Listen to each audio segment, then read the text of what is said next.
Bendiciones, familia, en la fe.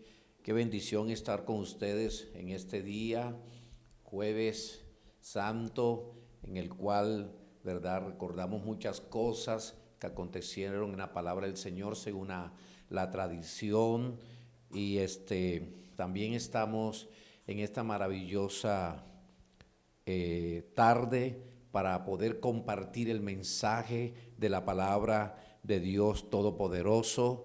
Así que bienvenidos todos los que están en este momento conectados y los que se van a conectar para recibir esta bendición gloriosa de la palabra del Todopoderoso, y también a todos los compañeros de ministerio y amigos en este país de Colombia y en otros países donde estén viendo también esta enseñanza, esta transmisión de la palabra del Señor. Así que prepare su corazón, prepare su espíritu para recibir lo que Dios tiene para usted. Así que vamos a orar. Padre, queremos darte muchas gracias por la oportunidad que tú nos das, Dios, en esta tarde, de poder compartir la palabra tuya, Señor. Gracias, Señor, porque tú tienes propósito, tienes planes, Señor, Señor, conforme, Señor, a tu poderío, a tu señorío. Sabemos, Dios, que todas las cosas nos ayudan para bien, como dice tu palabra, Señor, a lo que tú has llamado. Y ahora oramos para que esta tu palabra, Señor, sea ministrando a nuestra vida, sea ministrando a nuestro espíritu, sea, Señor, haciéndose, Señor, tu propósito, llevándose a cabo tu propósito, y que tu palabra cumpla, Señor, esto para la cual, Señor, tú la envías. En el nombre de Jesús, Padre, te lo pedimos. Quiero compartir con ustedes, amada familia y Calán, esta bendición de la palabra del Señor, este tema maravilloso que acerca de la palabra del Señor, y se llama la voluntad de Dios. Ya en jueves pasados, en domingos pasados, creo que hemos recibido bastante palabra sobre cómo enfrentar los miedos, los temores, acerca de la protección de Dios. Todas las últimas enseñanzas, el énfasis ha sido en esa dirección. Así que orando a Dios, ya no sentí más hablar acerca de esto. Y si usted todavía está luchando en alguna área del temor, del miedo, allí, ¿verdad? Está ahí desanimado, bueno, lo invito para que entre ahí al canal, ¿verdad? De Icalán en YouTube, y pueda otra vez ver la enseñanza de esa palabra que va a fortalecer tu vida. Pero realmente ya yo personalmente sentí no enseñar más acerca de ese tema, porque hemos sido muy fortalecidos. Yo he sido fortalecido con las enseñanzas que he escuchado estos últimos domingos, y con la misma palabra que Dios me ha dado. Así que hoy quiero hablarle acerca de la voluntad de Dios. Dice la Biblia en Mateo capítulo 6, verso 10. En este capítulo de Mateo es cuando Jesús enseña a orar. Es cuando el Señor Jesucristo enseñó a orar, y dice: venga tu reino, hágase tu voluntad como en el cielo, así también en la tierra. Venga tu reino, hágase tu voluntad como en el cielo, así también en la tierra. En estos días que estamos viviendo aún de crisis global, en lo que más nos centramos como seres humanos es que todo esto pase ya, que este virus, si es posible, desaparezca de la faz de la tierra, y que podamos salir, ¿verdad?, nuestros quehaceres cotidianos lo más pronto posible, sin tensiones, que si puedo salir, que no podemos salir. Pero nos hemos preguntado, ¿esto es plan de Dios? ¿Es su voluntad todo lo que está aconteciendo a nivel global? ¿O es el plan de Satanás? También otra tendencia nuestra, especialmente los cristianos, es echarle la culpa al diablo en todo tiempo, ¿verdad? De esta pandemia y de otras cosas. Es lógico que el enemigo usa esto para traer más caos y muerte, pero nosotros no podemos pensar a la ligera y hacer declaraciones cuando no hemos buscado el rostro de Dios y lo que dice su palabra. El Señor Jesús les enseñó a los discípulos cuando ellos le dijeron: Señor, enséñanos a orar. Queremos orar como tú oras. Y no era que ellos no oraban. Sí, ellos tenían vida de oración, practicaban la oración 3 veces al día, pero es curioso, ¿verdad?, que ellos le dicen: Señor Jesús, enséñanos a orar, y Él le enseña a orar, y en esa oración del Padre Nuestro, muy conocida y que en estos días se repite mucho, Él le dijo: venga tu reino, hágase tu voluntad como en el cielo, así en la tierra. Lo que el Señor Jesús le estaba diciendo a ellos: ustedes deben de orar que la voluntad que se lleva a cabo en el cielo se haga aquí también en la tierra. Esa voluntad perfecta mía. Y Dios en varias ocasiones, en la palabra, provocó situaciones difíciles, iglesia, en su pueblo. ¿Y por qué provocó el mismo Señor situaciones difíciles en su pueblo? Para que aprendieran más de Él. Lo mismo con el mundo que no le seguía. Lo mismo con el mundo que no le sigue, para que aprendan acerca de Él. Las situaciones difíciles, los problemas, las dificultades y esto que estamos viviendo globalmente es un propósito de Dios para que aprendamos acerca de Él. Para que aquellos que no le sigan, pongan la mirada en Él. Y vamos a mirar cómo en la palabra del Señor encontramos muchos ejemplos. En la palabra de Dios hay muchos ejemplos acerca de cómo Dios ocasionó situaciones difíciles que vinieron aún de parte de Dios. Y una de ellas la vemos ahí en Éxodo capítulo 3, versos 19 y 20. Dice en Éxodo 3, 19, 20: mas yo sé que el rey de Egipto no os dejará ir sino por mano fuerte. Pero yo extenderé mi mano, le estaba diciendo el Señor a Moisés, y heriré a Egipto con todas mis maravillas que haré en él, y entonces os dejará ir. Uno de los primeros ejemplos que encontramos de la palabra de Dios, y que esta fue la voluntad de Dios, y que este fue el plan de Dios para libertar a su pueblo de Egipto, fue traer sobre Egipto las 10 plagas. Y ese es uno de los primeros ejemplos que encontramos en la palabra del Señor de situaciones, porque esto fue en todo Egipto. Esto no sucedió solo en una casa de los egipcios, sino en toda esa nación poderosa que tenía dominio. En ese entonces Dios trajo las 10 plagas de Egipto. ¿Y cuál era el propósito de estas 10 plagas?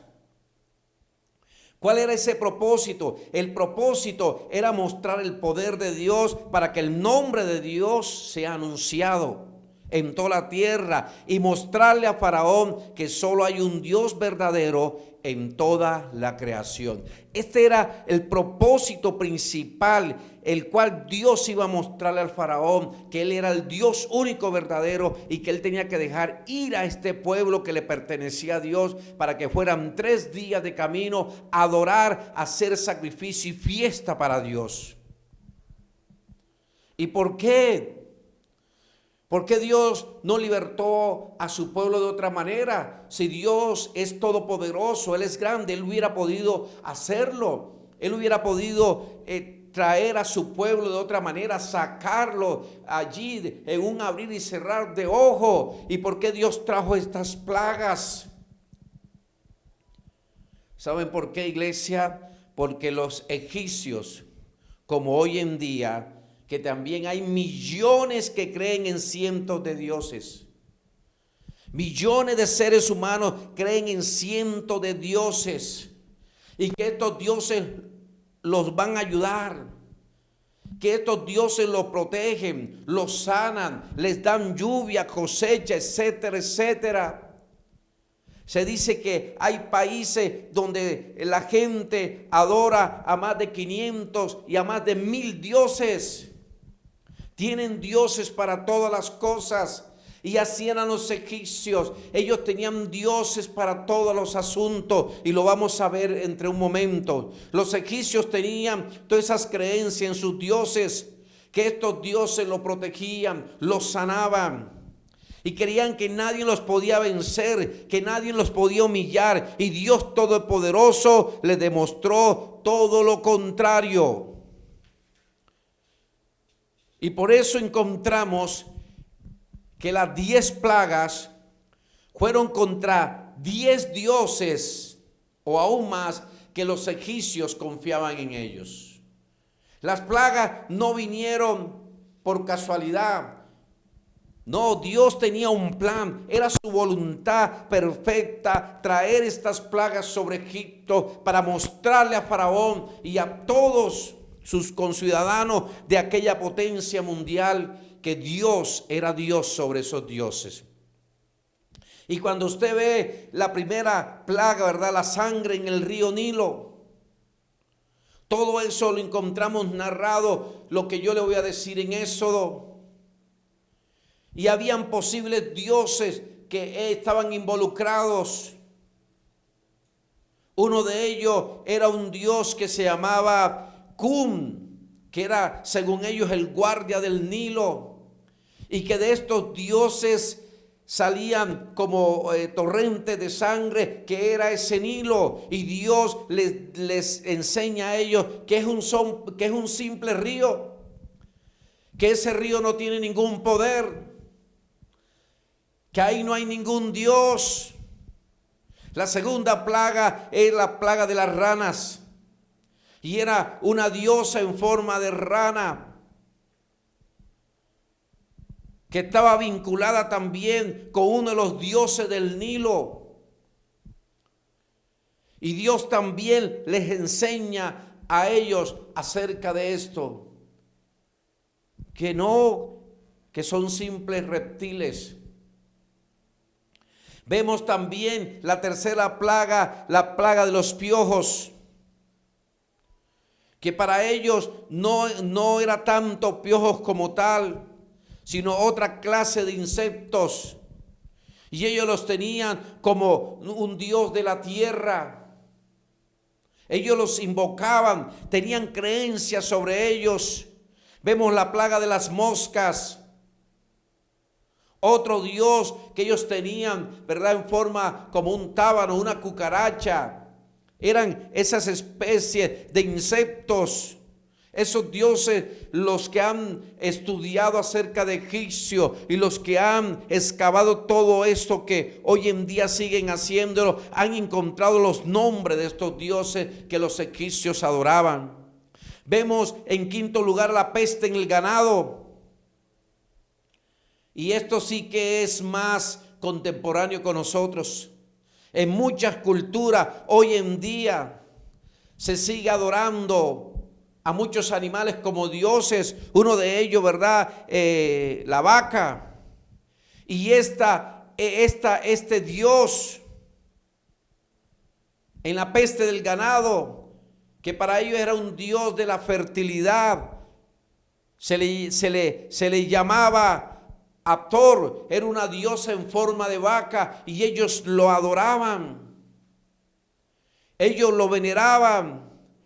Y Dios trae esa peste sobre este ganado para demostrarle que son unos simples animales, que no tienen poder alguno, que no se pueden ellos mismos defender de nada. Encontramos también la peste de las úlceras. Para ellos era una diosa con poder para sanar. Y Dios le está demostrando que esa diosa no los puede sanar de la úlcera. En séptimo lugar encontramos al granizo, la peste, ¿verdad? Esta plaga del granizo, que para ellos era un dios de la tormenta, una diosa del cielo que ellos adoraban.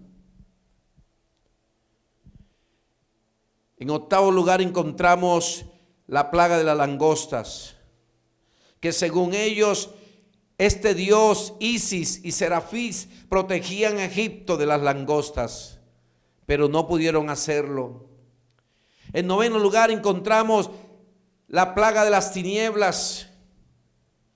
Y ese dios, si es más conocido en el mundo de hoy, que era el dios Raab, que era el dios del sol, o otro que era dios de la luna. Y Dios trae tiniebla sobre toda esa región para mostrarles a ellos una vez más que no hay poder, que el sol no era un dios, que la otra no era, ¿verdad?, un dios de la luna, que el Señor podía cubrir los cielos de oscuridad. Y por último encontramos la muerte, ¿verdad?, de los primogénitos. ¿Y por qué? Del primer hijo. Porque Faraón y sus primogénitos eran considerados como deidad. A Faraón lo adoraban como un dios. Y cuando ese Faraón fallecía, su hijo, su primogénito, lo iba a suceder en el trono y los tenían como una deidad, lo adoraban, los veneraban. De hecho, lo encontramos en la cultura, en toda la historia de ellos, que lo veneraban. Pero iglesia, es lo mismo hoy en día. Es la misma situación que nos encontramos hoy en día. Millones de seres humanos siguen creyendo en falsas deidades. Y también han fabricado muchos dioses en su vida cotidiana, a los cuales están esclavizados. Y esto incluye a muchos que dicen conocer a Dios, pero están alejados de Dios. Lo han cambiado por esas deidades o otras deidades. Muchos que usted y yo muchas veces conocemos que hablan y dicen que ellos creen en Dios, que ellos aman a Dios, pero cambian a Dios por otras deidades, por otros dioses, que piensan que los van a salvar, que piensan que los van a socorrer, así como los egipcios tenían todas estas creencias en estos dioses. Dios quería que Faraón y todo egipcio conocieran al único y verdadero Dios. Y también ese mismo mensaje era para Israel. Por eso Dios permitió que Israel mirara y observara las plagas, aunque ellos no fueron afectados por ninguna de ellas, pero que ellos vieran allí, ellos vieran a lo lejos en la tierra de Gosén, donde se establecieron desde que entraron a Egipto, las plagas, para que ellos también vieran y honraran al Dios todopoderoso y glorioso, que salieran de la esclavitud de esos dioses. Dios también le estaba diciendo a Israel, esos dioses no tienen ningún dominio tampoco sobre ustedes. Esos dioses de los egipcios son falsos. El único Dios verdadero soy yo, y yo soy el Dios de ustedes, de Abraham, de Jacob, de Isaac. Y aún encontramos cosas tremendas en el pueblo de Israel. Pero el mensaje de Dios es que ellos fueran al desierto 3 días de camino a ofrecer holocausto al Dios único y verdadero. Pero recordemos esto, iglesia, que en el desierto vemos a un Israel adorando a los dioses paganos. Iniciaron cuando hicieron el becerro de oro, ¿verdad? Que el mismo Aarón, un líder del pueblo que estuvo frente a Faraón con Moisés, fabricó este becerro con los zarcillos y aretes de oro que dio el pueblo. Y ahí encontramos nosotros que Israel, estando en Egipto, se contaminó con esos dioses. Ellos se contaminaron. Ellos tenían contaminación en su corazón. Aún viendo las 10 plagas contra esos 10 dioses o más, Ellos salieron de ahí y fueron a adorar también a otros dioses. De hecho, encontramos varias citas donde eso se denuncia, donde Dios denuncia que ellos sacrificaron hasta sus hijos y los hicieron pasar por el fuego, y que se unieron a naciones para adorar a otros dioses. Ellos estaban contaminados también. Ellos, que eran el pueblo de Dios, estaban contaminados con otros dioses. ¿Usted está comprendiendo el mensaje en esta tarde? En la modernidad, muchos de esos dioses podemos traducirlo de esta manera. Muchas veces esos dioses son el estudio, el trabajo, el dinero, los placeres, el comercio, los negocios, aún las familias, el poder, el tener y tener más. Y a Dios lo tenemos a distancia. Solo lo nombramos para que nos ayude en estas cosas que yo acabo de mencionar, que nos ayude, que nos vaya bien en todas las cosas, pero nunca que nuestras vidas sean transformadas y comprometidas con Él. Y nosotros como iglesia del Señor, como pueblo de Dios, como el Israel de ahora, como ese Israel espiritual que somos, ese Sión que somos en este tiempo, tenemos que preguntarnos usted y yo, ¿realmente Dios es Dios en mi vida, como digo? ¿Realmente vivo bajo la voluntad de Dios?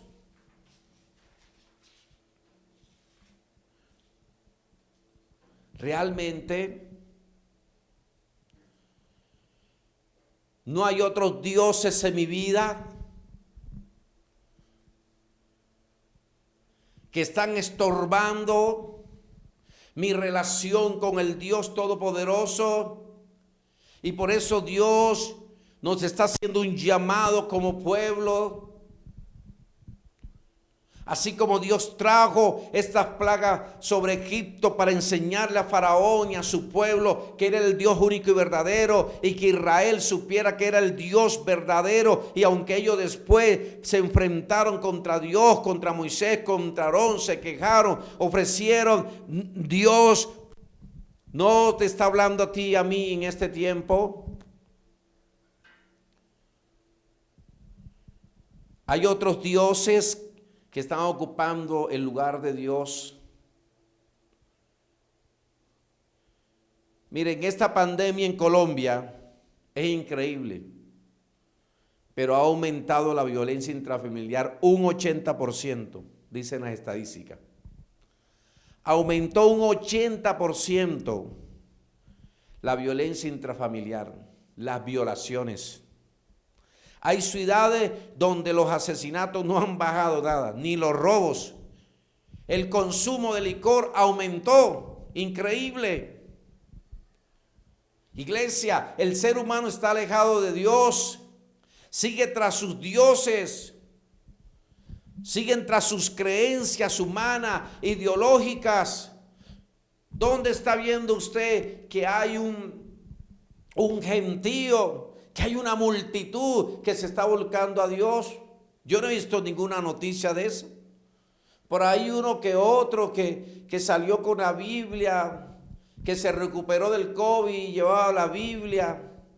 Por allá otro en un país, un presidente que dijo, pero ¿dónde usted está viendo que los presidentes están convocando a Dios, están buscando a Dios, están diciendo solo Dios puede ayudarnos, solo Dios puede guiarnos? Vamos a buscar a los cristianos, vamos a buscar a pastores, a líderes, vamos a convocarlos a que hagan oración, a que hagan ayuno. ¿Usted ha escuchado esto? ¿Usted ha mirado eso? No, eso no está sucediendo. El ser humano está alejado de Dios. Y Dios está haciendo un llamado. Pero no solo al mundo no cristiano, sino también a usted y a mí. que tomemos en serio el compromiso con Él, que tomemos en serio el llamado que Él tiene para nosotros, que tomemos en serio las cosas que Él nos ha dado para hacerla partícipe de su reino. Eso que Dios te ha entregado, ese poder, esas finanzas, esa profesión, todas esas cosas materiales, que las dispongamos al servicio del reino de Dios, que esas cosas no se conviertan en dioses para nosotros, que nos alejen de su presencia. Dios está trayendo esto para que nosotros nos volquemos a Él. El ser humano está alejado de Dios.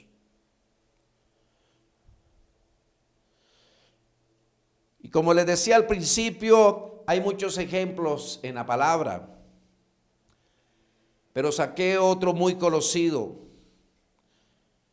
el propósito de la locura de Nabucodonosor. ¿Cuál fue el propósito de la locura de Nabucodonosor? ¿Por qué llegó a la locura? Se creía amo y señor de Babilonia. Él se creía el amo y señor de Babilonia. Él tenía muchos dioses también. De hecho, ¿verdad? A Daniel y a sus amigos, usted lo sabe, les cambió el nombre original por nombre de dioses que él creía. A Daniel lo llamó Belsasar, que era el dios de él, de Nabucodonosor. Babilonia, ¿verdad? Cuna de las religiones, dice, de dioses, ese sobrepasaba en dioses a los egipcios. Y en una ocasión tuvo un sueño Nabucodonosor que lo trastornó. ¿Y cuál fue el sueño? Sobre un árbol gigante. Dice que crecía, que la copa del árbol llegaba hasta los cielos. Y era tan tremendo ese árbol que dice que lo podían ver desde todos los confines de la tierra, imagínense. Y que daba fruto, y que las aves anidaban ahí, que las bestias, los animales estaban bajo ese árbol, protegido, y producía muchas cosas. Era muy próspero. Pero durante el sueño, Nabucodonosor escuchó una voz que dijo, y dice él, que era desde el cielo, que cortara el árbol, pero la cepa de las raíces dejara en la tierra. Y este hombre se despertó trastornado. Y lo primero que hizo fue llamar a todos los brujos de su imperio, a los magos, astrólogos, adivinos, dice la palabra. Los llamó a todos ellos y sabe, nadie pudo decir qué era el sueño. Y entonces llamó a Daniel o Belsasar. Y Daniel le interpretó el sueño. Daniel le dijo de qué se trataba el sueño. Toda esa historia usted puede leerla en Daniel capítulo 4. Y mire lo que Daniel le dijo a Nabucodonosor en Daniel capítulo 4, versos 24 y 25. Le dijo Daniel, porque Nabucodonosor sabía que en Daniel, como él decía, estaba el espíritu de los dioses santos, decía Nabucodonosor a Daniel. Y le dijo, esta es la interpretación, oh rey. Pero aquí viene algo tremendo que dice Daniel. Y dice, y la sentencia del Altísimo, o sea, la voluntad de Dios. Esta es la voluntad de Dios para ti, Nabucodonosor, que ha venido sobre mi señor el rey, que te echarán de entre los hombres, y con las bestias del campo será tu morada, y con hierba del campo te apacentarán como a los bueyes, y con el rocío del cielo serás bañado. 7 tiempos pasarán sobre ti. Vamos a ver cuál era el propósito. Hasta que conozcas que el Altísimo tiene dominio en el reino de los hombres y que lo da a quien Él quiere. Aquí está el propósito. Este hombre tenía muchos dioses. Así se cumplió. Fue echado con las bestias del campo y se alimentaba de pasto. Fue una sentencia del cielo, del Altísimo. Fue la voluntad de Dios. Ese plan era un plan de Dios para doblegar la vida de Nabucodonosor, para enseñarle que él no era quien dominaba, él no era quien señoreaba sobre Babilonia, como muchos hoy piensan que tienen el dominio del mundo. Muchos hoy, ¿verdad? Muchos hoy creen eso. Muchas organizaciones piensan que tienen el dominio de la humanidad, que tienen el dominio de las naciones. Pero eso es falso, y Dios le iba a enseñar: esto fue un decreto, una sentencia del Altísimo. Así que fue del cielo que vino esta sentencia, no fue el diablo, no fue una enfermedad mental, psicológica. ¿Y cuál era el propósito? Lo dice en Daniel 4, 26, 27.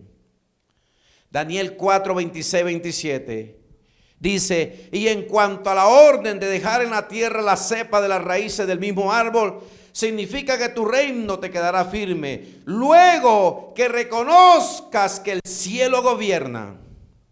Por tanto, oh rey, acepta mi consejo.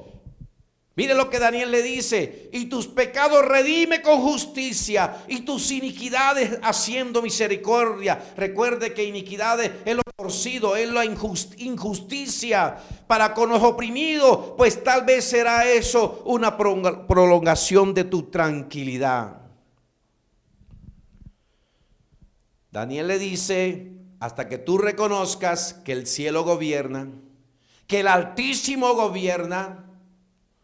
Es la voluntad de Dios que vas a estar así como una bestia comiendo pasto, hasta que reconozca que el cielo gobierna, que Dios gobierna. Y ese es el mensaje de Dios en este tiempo, iglesia: que esta tierra, que los gobiernos de esta tierra, que los gobiernos de los más de 200 países que existen en este globo terráqueo reconozcan al Dios vivo y único verdadero, al Dios todopoderoso que está sentado en el trono, y a la diestra Jesucristo y el Espíritu Santo en esta tierra, en la iglesia.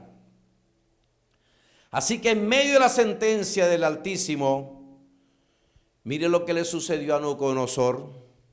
En Daniel 4:34 dice: mas al fin del tiempo, mire, yo, Nabucodonosor, alcé mis ojos al cielo, y mi razón me fue de vuelta, y bendije al Altísimo, y alabé y glorifiqué al que vive por siempre, cuyo dominio es sempiterno, y su reino por todas las edades. ¿Está viendo? Esa fue la voluntad de Dios. A veces pensamos que la voluntad de Dios es no va a pasar nada. La voluntad de Dios es que todo va a ser como yo diga, como yo ore. Entonces, ¿cómo debemos clamar en este tiempo? ¿Cómo usted y yo debemos clamar? Usted que está viendo ese mensaje, usted que ahora le está llegando este link y está viendo este mensaje para tu vida, ¿cómo entonces debemos clamar? Uno, que se haga la voluntad de Dios. Esto me incluye a mí. Señor, tu voluntad en este tiempo. No quiero mi voluntad. Guíame a orar conforme a tu voluntad. Recuerde que Jesús en Getsemaní, lugar de la prensa, pidió la voluntad de Dios Padre. Estaba en una situación difícil.